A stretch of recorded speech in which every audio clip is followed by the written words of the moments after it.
दोस्तों, इंसान कभी कभी अपनी जरूरतों को पूरा करने के लिए, अपनी इच्छाओं को पूरा करने के लिए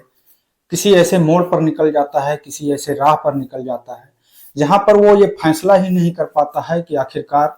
वो जो कर रहा है वो सही है या गलत है। आज की कहानी में भी कुछ ऐसा ही होता है, जहां एक विधवा महिला जिसकी उम्र लगभग 40 वर्ष के आसपास होती है, उसे एक 19 वर्ष के लड़के के साथ में प्यार हो जाता है। और फिर वो लड़का एक दिन उस महिला को बाथरूम में ले जाता है और बाथरूम में ले जाने के बाद में उस महिला के साथ में कुछ इस तरीके करता है कि उस महिला की जान निकल जाती है, उसकी चीख निकल जाती है। आखिरकार इस घटना में क्या होता है, यह सब जानने के लिए इस घटना को लास्ट तक जरूर सुने, तभी आप लोग इस कहानी को अच्छे से समझ पाएंगे। तो आदाब, नमस्कार, सत श्री अकाल। मैं सागर पटेल। दोस्तों, कहानी शुरू करें उससे पहले आप लोगों से बस वही एक छोटा सा रिक्वेस्ट है कि अगर आप लोग मेरे इस चैनल पर पहली बार विजिट कर रहे हैं तो मेरे इस चैनल को सब्सक्राइब कर बेल आइकन को जरूर दबाएं। लोगों को ये सच्ची घटना, सच्ची कहानी अच्छी लगे तो इसे एक लाइक, शेयर, कमेंट करके अपनी राय हमें जरूर दें। दोस्तों, आज की ये जो घटना है, इस घटना की शुरुआत होती है उत्तर प्रदेश का एक जिला पड़ता है बाराबंकी। उसी बाराबंकी का एक क्षेत्र जो फतेहपुर, उसी फतेहपुर के अंतर्गत एक छोटे से गांव की है। उस गांव में एक महिला जिसका नाम मोनिका अपने पति अजय के साथ में रहा करती है। पति की उम्र लगभग 42 साल के आसपास होती है और महिला की उम्र, मोनिका की उम्र लगभग 40 वर्ष के आसपास होती है। उन दोनों की जिंदगी बहुत ही अच्छी तरीके से, बड़ी ही खुशहाल तरीके से कट रही होती है। दोनों को एक बेटी और एक बेटा होता है, जिसमें बेटे की उम्र लगभग 16 वर्ष के आसपास होती है और जो उनकी बेटी होती है जिसकी उम्र लगभग 11 वर्ष के आसपास होती है। पर अचानक एक दिन उनके परिवार में एक ऐसी घटना घटती है, उनके ऊपर एक दुखों का पहाड़ टूट पड़ता है। दरअसल दोस्तों, अजय जो होते हैं, एक दिन उनकी अचानक मौत हो जाती है और जैसे ही उनकी मौत होती है, जैसे ही उनकी पत्नी को इस बात की सूचना मिलती है, उनके ऊपर दुखों का पहाड़ टूट पड़ता है। पर कहते हैं कि भगवान की मर्जी के आगे कोई कुछ ही नहीं कर सकता है। धीरे धीरे समय बदलता है, वक्त बदलता है। अब जो मोनिका होती है वो अपनी पति की मौत को भूलने लगती है। लगभग 2 वर्ष का समय बीत जाता है। 2 वर्ष के समय के बाद में जो मोनिका होती है, अब उसे किसी मर्द की याद सताने लगती है, उसे अपने पति की याद सताने लगती है, क्योंकि जो उसकी शारीरिक इच्छाएं होती हैं, जो उसकी शारीरिक जरूरतें होती हैं, उनको पूरा करने वाला कोई नहीं होता है। कहीं ना कहीं जब उसे कभी अकेलेपन का एहसास होता है तो उसके मन में यह ख्याल आता है कि आखिरकार उसका भी कोई अच्छा जीवन साथी हो, उसका भी कोई दोस्त हो जो उससे हंस करके बातें करे, उसके सुख दुख को पूछे और उसके साथ समय व्यतीत करे, उसकी शारीरिक जरूरतों को पूरा करे। पर इस उम्र में वो इस सोच में रहती है कि आखिरकार उसकी ये जरूरतें कैसे पूरी हो सकती हैं। तभी उसका जो बेटा होता है 18 से 19 वर्ष की हो चुकी होती है। तभी उसके बेटे का जो एक दोस्त होता है, जो उसके बेटे के स्कूल में पढ़ाई किया करता है, जिसका नाम सतीश होता है, वो कभी कभी अपने दोस्त के घर,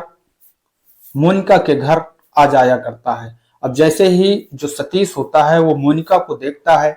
क्योंकि सतीश की उम्र भी लगभग वही 19 से 20 वर्ष के आसपास होती है और मोनिका जिसकी उम्र 40 वर्ष के आसपास होती है, वो तो उसकी 40 वर्ष की होती है, पर वो देखने में बेहद ही खूबसूरत होती है, क्योंकि जो उसका बदन होता है वो पूरी तरह से कसा होता है। उसका गठीला बदन, गोरा बदन देख करके कोई भी ऐसा अंदाजा नहीं लगा सकता था कि मोनिका की उम्र 40 वर्ष होगी। सभी लोग यह देख करके यही अंदाजा लगाते थे कि जैसे अभी मोनिका की उम्र मात्र 32 या 33 साल की हो, पर उसके जो इतने बड़े बड़े बच्चे होते हैं, उन्हीं को देख करके उन्हीं से ये मालूम पड़ता था कि मोनिका की उम्र 40 वर्ष से कम नहीं है। तभी जो सतीश होता है, जैसे वो मोनिका को देखता है तो उसकी खूबसूरती को देख करके, उसके शरीर को देख करके कहीं ना कहीं सतीश का मन मोनिका की तरफ भटकने लगता है। इस चीज को जब मोनिका गौर करती है तो उसके मन में भी ख्याल आता है। वो भी जैसे ही सतीश को देखती है, उसे ऐसा लगता है कि जो सतीश है, जब देखो तब वो मोनिका को बड़ी ही अजीब निगाहों से देखा करता है। मोनिका समझ चुकी होती है कि कहीं ना कहीं सतीश उसको चाहने लगा है, उसकी खूबसूरती का दीवाना है। तभी एक दिन मोनिका का बेटा होता है, वो स्कूल गया होता है, जो मोनिका की बेटी होती है वो भी स्कूल गई होती है। तभी जो सतीश होता है उस दिन वो मोनिका के घर आ जाता है, और मोनिका के घर में आने के बाद में वो अपनी बात, अपने दिल की बात मोनिका से कह देता है। और वो मोनिका से कहता है कि आप हमें देखने में बहुत ही ज्यादा खूबसूरत लगती हैं, हम आपके साथ में दोस्ती करना चाहते हैं, हम आपके साथ में संबंध बनाना चाहते हैं। जैसे ही मोनिका सतीश के मुंह से इन शब्दों को सुनती है, पहले तो मोनिका कुछ बोल ही नहीं पाती है, पर फिर मोनिका जो है अपने मन में विचार करती है कि आखिरकार उसके शरीर की भी कुछ जरूरतें हैं, अगर उसको इस तरीके से कोई ऑफर मिल रहा है तो उसको अपना लेना चाहिए। अब जो मोनिका होती है वो भी सतीश की इस बात की रजामंदी कर देती है, और वो सतीश के साथ दोस्ती करने के लिए तैयार हो जाती है। अब जो दोनों होते हैं वो एक दूसरे से दोस्ती कर लेते हैं, और दोस्ती करने के बाद में अब इधर जो सतीश होता है, जब भी मोनिका के बेटा और बेटी स्कूल चले जाते हैं तब वो 1 या 2 बार मोनिका के घर आता है। दोनों एक दूसरे के साथ में समय व्यतीत करते हैं, एक दूसरे के साथ में संबंध बनाते हैं, और संबंध बनाने के बाद में अब मोनिका भी बहुत खुश होती है और सतीश भी बहुत खुश होता है, क्योंकि जो मोनिका की शरीर की जरूरतें होती हैं वो पूरी होने लगती हैं, और सतीश के भी जो ख्वाब होता है वो भी पूरा हो जाता है। दोनों एक दूसरे से बहुत ही ज्यादा खुश होते हैं, बहुत ही ज्यादा संतुष्ट होते हैं। पर इधर अब मोनिका को यह डर सताने लगता है कि अगर कहीं सतीश डेली डेली उसके घर पर आता रहेगा तो आसपास के जो लोग हैं, पास पड़ोस के लोग हैं, उन लोगों को ये शक होने लगता है कि कहीं ऐसा ना हो कि जो उनका बेटी और बेटा जब स्कूल चले जाते हैं तब यह लड़का इनके घर पर आता है। इसलिए एक दिन जो मोनिका होती है वो अपने प्रेमी उस सतीश से कहती है कि देखिए, अब रोज रोज आपको यहाँ आने की जरूरत नहीं है, नहीं अगर यह बात किसी तरह से आसपास के लोगों को मालूम पड़ जाएगी तो फिर वो लोग ये बात अगर मेरे बेटा और बेटी तक पहुंच जाएगी तो इसका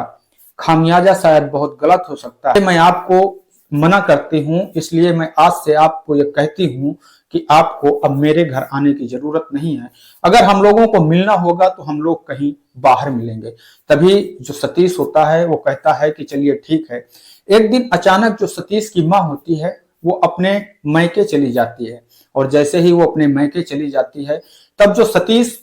होता है वो मोनिका को फोन करता है, और फोन करने के बाद में वो मोनिका को पूरी बात बताता है कि आज उसके घर पर कोई नहीं है, वो अपने घर पर अकेला है, इसलिए आज वो उसके घर पर आ जाए और फिर वो दोनों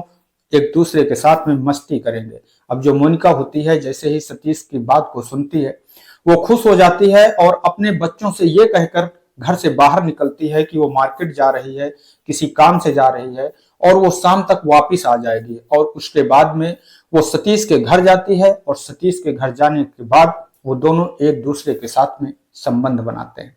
पर अब यह अक्सर होने लगता है, जब भी सतीश के घर पर कोई नहीं होता है, उसको टाइम मिलता है, तब वो मोनिका को फोन करता है और मोनिका सतीश के घर पर पहुंच जाती है, और फिर दोनों एक दूसरे के साथ पति पत्नी की तरह संबंध बनाते हैं। तभी एक दिन जो ये बात सतीश के मोहल्ले के जो लोग होते हैं वो लोगों को यह बात मालूम पड़ जाती है कि ये जो महिला है वो डेली सतीश के घर पर आती है। तभी जैसे ही ये बात धीरे धीरे बाहर फैलने लगती है, अब यह बात एक न एक दिन जो मोनिका का बेटा होता है उसके कानों तक पहुंच जाती है। तब वो अपनी माता को समझाने की कोशिश करता है, और वो कहता है कि माँ, मैं जानता हूं कि आप पूरी तरह से सही हैं, पर मैं आपसे एक बात कहना चाहता हूं कि आपको सतीश के घर बार बार जाना अच्छा नहीं लगता है, क्योंकि जो लोग हैं वो तरह तरह की बातें करते हैं, और ये बातें सुन करके हमें अच्छा नहीं लगता है। तब जो उसकी माँ होती है कहती है कि ठीक है बेटा। अब वो भी अपने मन में कहीं ना कहीं विचार करती है कि अब उसका बेटा बड़ा हो गया है, उसकी जो बेटी है वो बड़ी हो गई है, इसलिए अब शायद उसको ये सारे काम छोड़ देने चाहिए। तब वो एक दिन सतीश से कहती है कि देखिए, ऐसा है कि अभी तक हम लोगों के बीच में जो कुछ था उसको अब आप भूल जाइए, और आप हमारे साथ बातचीत करना और हमारे साथ संबंध बनाना ये सारा कुछ भूल जाइए। हम अब अपने रास्ते चलते हैं और आप अपने रास्ते चलिए। आप अपने लिए कोई दूसरी लड़की देख लीजिए और उससे प्यार करिए, हमें कोई इतराज नहीं है। पर जो सतीश होता है, जैसे ही वो मोनिका के मुंह से इन शब्दों को सुनता है उसे बेहद बहुत ही तकलीफ होती है। वो सोचने लगता है कि आखिरकार जब मोनिका की जरूरत थी तब उसने हमको यूज किया, और आज उसकी शरीर की जरूरत पूरी हो गई तो उसने हमें बाहर कर दिया, हमें अपने दिल से निकाल दिया, और यह सोच करके वो अपने आप को बहुत ही ठगा हुआ महसूस करता है। तभी वो कहता है कि चलिए ठीक है, अगर आपकी इच्छा नहीं है तो हम आपके ऊपर कोई जोर नहीं देंगे, कोई दबाव नहीं देंगे। पर जो सतीश होता है वो कहीं ना कहीं अपने मन में इस चीज को बैठा लेता है कि मोनिका ने उसके साथ में गलत किया है। तभी एक दिन फिर जब सतीश की माँ होती है वो कहीं बाहर गई होती है, तब सतीश मोनिका को फोन करता है, और फोन करने के बाद में वो मोनिका से कहता है कि देखिए, मैं आपकी हर बात मानने के लिए तैयार हूं, और मैं आपसे ये वादा करता हूं कि आज के बाद मैं कभी भी आपसे मिलने के लिए आग्रह नहीं करूंगा। पर मेरी एक आखिरी इच्छा है, एक बार मेरी आखिरी इच्छा पूरी कर दीजिए, और उसके बाद में मैं जीवन भर के लिए आपको छोड़ दूंगा, और आप अपने रास्ते चले जाना और मैं अपने रास्ते चले जाऊंगा। जो मोनिका होती है वो भी सोचती है कि आखिरकार अगर हम दोनों ने एक दूसरे के साथ में इतने दिनों तक साथ निभाया है, एक दूसरे का साथ दिया है, एक दूसरे की शरीर की जरूरतों को पूरा किया है, तो फिर एक बार सतीश की बात को मान लेते हैं, और एक बार उसकी जो भी बात है उसको मान करके उसकी इच्छा को पूरी कर देते हैं। तभी जो मोनिका होती है वो सतीश के घर पहुंच जाती है, और जैसे ही वो सतीश के घर पहुंचती है, अब जो सतीश होता है वो मोनिका से कहता है कि एक बार हम आपके साथ में बाथरूम के अंदर सेक्स करना चाहते हैं, बाथरूम के अंदर संबंध बनाना चाहते हैं। मोनिका के मन में यह लगता है कि शायद हो सकता है कि एक अलग फैंटेसी हो, एक अलग सोच हो, इसलिए वो ये सोच करके उसके साथ बाथरूम के अंदर संबंध बनाने के लिए तैयार हो जाती है कि शायद कि इसकी आखिरी इच्छा इसको भी हम पूरी कर देते हैं। और उसके बाद जो सतीश होता है वो मोनिका को बाथरूम में ले जाता है, और बाथरूम में ले जाने के बाद में वो वहीं पर जो एक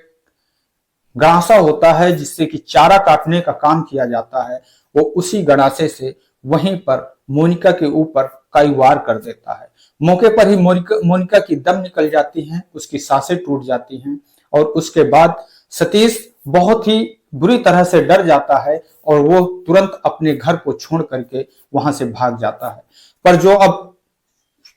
मोनिका का बेटा होता है, जैसे ही वो ये देखता है कि जो उसकी माँ है वो अभी तक घर वापस नहीं आई है, तब जो वो होता है वो अपनी माँ की तलाश करने की कोशिश करता है, और उसके बाद में वो तलाश करते करते अपने दोस्त सतीश के घर तक पहुंच जाता है। क्योंकि उसमें उसके मन में कहीं न कहीं ये बात आती है कि आखिरकार अगर उसकी माँ अभी तक वापस नहीं आई है, किसी दोस्त के यहाँ नहीं, किसी सहेली के यहाँ नहीं है, किसी रिश्तेदार के यहाँ नहीं है, तो वो यह बात किसी से नहीं कहता है कि आखिरकार उसकी माँ इस समय कहाँ होगी। उसे यह शक हो जाता है कि हो सकता है कि जो मेरी माँ है वो सतीश के घर पर हो, और तभी वो सतीश के घर पर पहुंच जाता है। पर जैसे वो सतीश के घर पर पहुंचता है तो वो देखता है कि जो सतीश के घर का मेन दरवाजा होता है उस पर ताला नहीं लगा होता है, वो खुला होता है। और उसके बाद वो उस दरवाजे को खोल करके जैसे ही घर के अंदर पहुंचता है, अब वो घर के अंदर सतीश को आवाज देने लगता है, पर उस घर के अंदर से कोई भी आवाज नहीं आ रही होती है।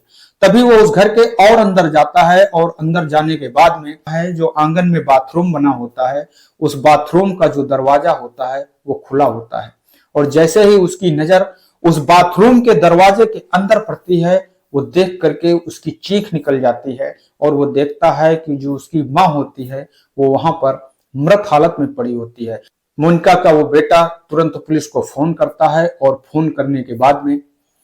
फोन करता है और पुलिस को पूरी सूचना देता है, पूरी जानकारी देता है। मौके पर तुरंत पुलिस पहुंचती है, और पुलिस पहुंच करके, क्योंकि यह मामला पूरी तरह से पुलिस समझ चुकी होती है, और जो मोनिका का बेटा होता है वो पुलिस को बताता है कि साहब ये मेरे दोस्त सतीश का घर है,